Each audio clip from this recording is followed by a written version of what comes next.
Maybe the way that you're thinking is just not the way that you need to be thinking in order to be able to significantly go and grow your business. And this is about the concept about the theory of constraints. Now, we know as a great real estate agent that maybe you can do around 5 or 6 open for inspections on a Saturday. And the challenge with scaling beyond that point is that naturally, you've actually weaned yourself into a business model that actually prevents the growth.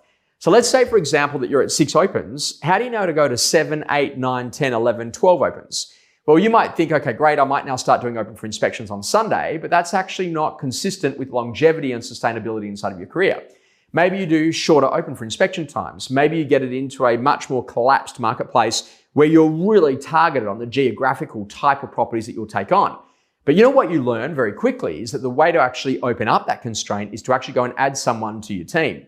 Now, we're not talking about someone who's a junior, but someone who is as good as you when it actually comes to being at the open for inspections.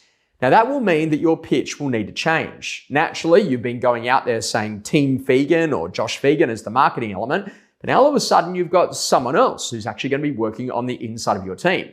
And so ultimately, all of the marketing that you've done and the thing that you fundamentally thought was going to make you a phenomenal real estate agent is now one of the greatest constraints that actually restricts your growth.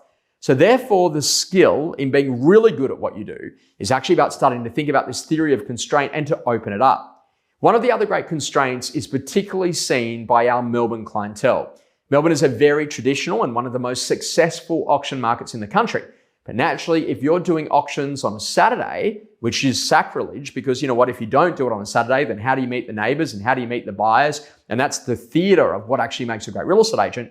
The challenge is that you've just stolen open for inspection times, which will reduce the total amount of volume of properties that you can actually take to market.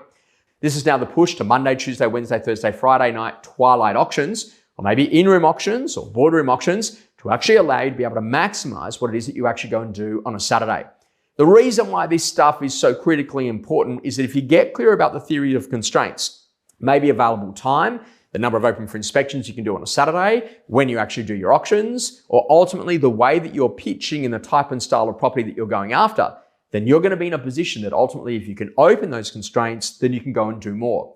And that may well be that you say, you know what, I'm no longer able to do late night appointments. I'm no longer able to do Sundays. But what I can do is I can employ somebody in my team that can. And the benefit of actually opening up that constraint is that now you can actually go and do more transactions more often. Now, you're never going to chase a vision that you don't already have. So it's really important to get clear about what it is that you want and to realize, is that constraint that you're facing on the inside of your business a natural law that you're going to need to jump over?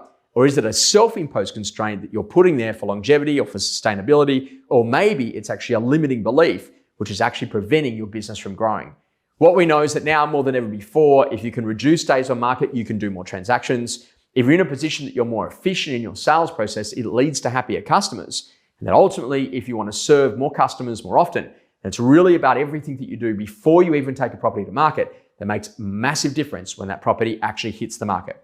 So what are the constraints on the inside of your business? How do you open them up? Is it a system or is it a person? And let's get you back on the road to growth so that really you can go out there and achieve your potential.